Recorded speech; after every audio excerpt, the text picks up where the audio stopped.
Why is a baker's dozen 13 and not 12? There are three main theories for why a baker's dozen is 13 instead of 12, but most think it has its origins in the fact that many societies throughout history have extremely strict laws concerning bakers' wares due to the fact that it is fairly easy for bakers to cheat patrons and sell them less than what they think they are getting.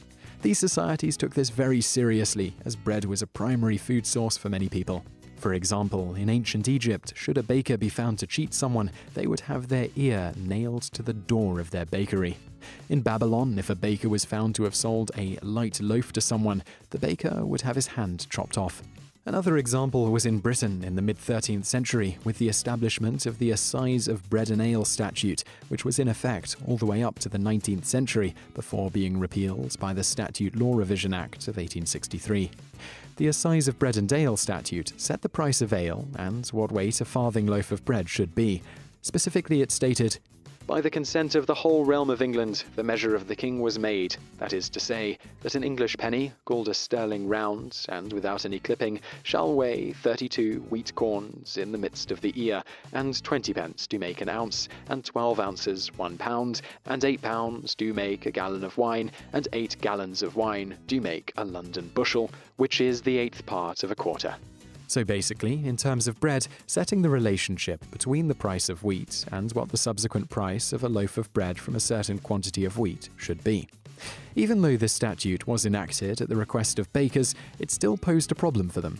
If they happened to accidentally cheat a customer by giving them less than what they were supposed to, as outlined by the statute, they were subject to extremely severe fines and punishment, which varied depending on where the lawbreaker lived, but could include, like the Babylonians' punishment, losing a hand.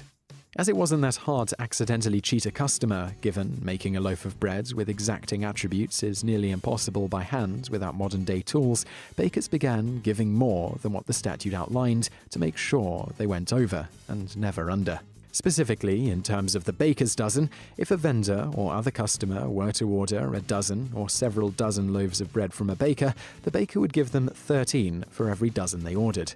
Likewise, when selling quantities of anything, they'd give 13 measures when only 12 were purchased. This practice eventually made its way into the Worshipful Company of Bakers Guild Code in London. This guild was actually started in the 12th century and had a large part in formulating the rules on the Assize of Bread and Ale statute. All that said, although the above is generally thought to be the correct origin for a baker's dozen, there are two alternative theories put forth that are somewhat plausible, though lacking in hard historical evidence and visible progression. The first is that bakers would sell 13 loaves to vendors while only charging them for 12, which allowed the vendor to then sell the 13 at full price, earning a 7.7% profit per loaf.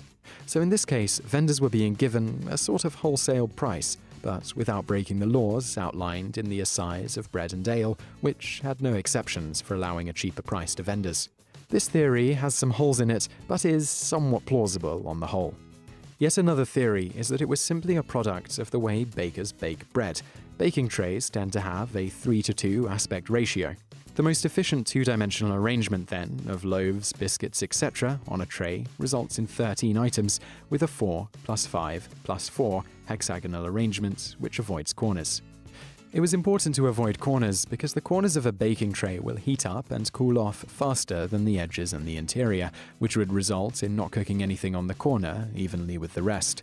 This theory doesn't explain why they'd sell them in batches of 13 for the price of 12, but at least explains why they may have commonly made them in batches of 13 in the first place, and is still a possible source, or at least contributor, to the baker's dozen, if it was fairly universal that bakers baked things in groups of 13, as is suggested by the theory. But in the end, most historians think that the first theory, that bakers simply were trying to make sure they didn't accidentally break any laws, is the correct one. Bonus facts. The term baker dates back to around the year 1000. Another term that meant the same thing from that time was bakester.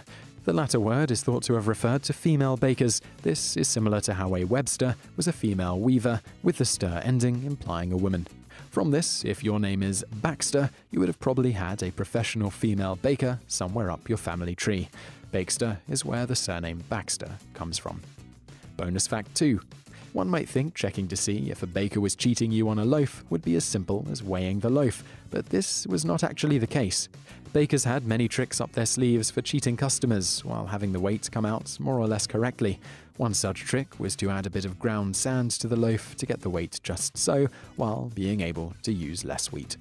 So I really hope you liked that video, and if you did like it, click like below and leave us a comment to let us know what you think.